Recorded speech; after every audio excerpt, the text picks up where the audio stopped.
সকাল থেকে আমার ছেলেটা বায়না ধরেছে যে সে মেলায় যাবে, তাই তাকে নিয়ে মেলায় ঘুরতে চলে আসলাম।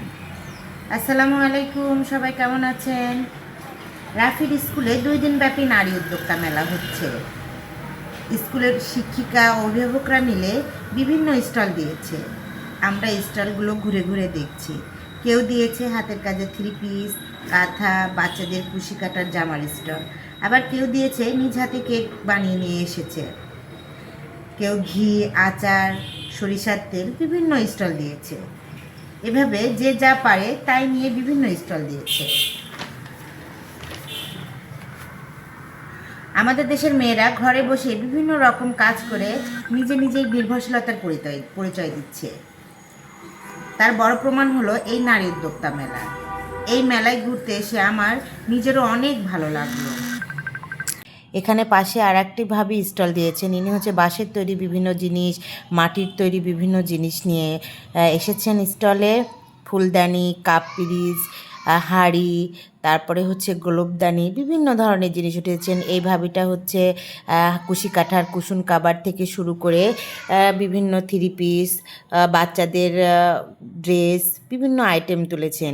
যে যেমন নিজের হাতের কাজে তৈরি করা জিনিস বাসায় করতেন, সবই নিয়ে এক একভাবে শিক্ষিকারা সব স্টল দিয়েছেন। অন্যদিকে স্কুলের বাচ্চারা যে যা পারছে, কেউ নাচ, কেউ গান, কেউ আবৃত্তি দিয়ে দর্শকদের বিভিন্নভাবে বিনোদন দিচ্ছে।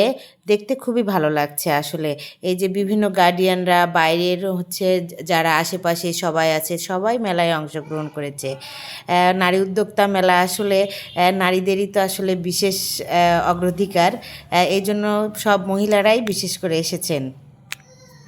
এখানে আমার ছেলের স্কুলের একটি মিস স্টল দিয়েছেন, যেখানে আমার ছেলেকে নিয়ে আমি কথা বলছি তার সাথে। সে বিভিন্ন রকম আচার, রসুন, তারপরে হচ্ছে আমলকি, বিভিন্ন ধরনের আচার, ঘি, তারপরে আমড়া মাখানো, পেয়ারা মাখানো, পিঠা, এর বিভিন্ন ধরনের জিনিস সে এখানে উঠিয়েছেন। পাশাপাশি হচ্ছে কাঁথা, বাচ্চাদের হচ্ছে কুশি কাটার ড্রেস, বিভিন্ন ধরনের আইটেম সে এখানে উঠিয়েছেন তার স্টলে। আর তার স্টুডেন্টকে সে একটি পেয়ারা মাখানো খেতে দিচ্ছে। আমার ছেলে খুবই আনন্দের সাথে এই জিনিসটি হাতে নিয়ে খাবেও। আর এই যে ড্রেসটা দেখছেন, সাদা লাল কুশি কাটার ড্রেসটা, এটি নিজে হাতেই করেছেন। দেখুন, খুবই সুন্দর লাগছে আসলে। কুশি কাটার বাচ্চাদের ড্রেসগুলো আসলে খুবই সুন্দর। এটা তার নিজের হাতে তৈরি করা হস্তশিল্প। খুবই সুন্দর দেখাচ্ছে, লালের সাথে সাদার খুব একটা সুন্দর কমিউনিকেশানে ম্যাচিং করছে ড্রেসটা। এটা তার আমার ছেলে তার মিসের নিজে হাতে তৈরি পেয়ারা মাখানো খাচ্ছে। খুবই মজা হয়েছে খেতে বসে তার বিভিন্ন গালে মুখে লেগে যাচ্ছে। আজ এ পর্যন্তই। সবাই ভালো থাকবেন, সুস্থ থাকবেন। আল্লাহ হাফেজ।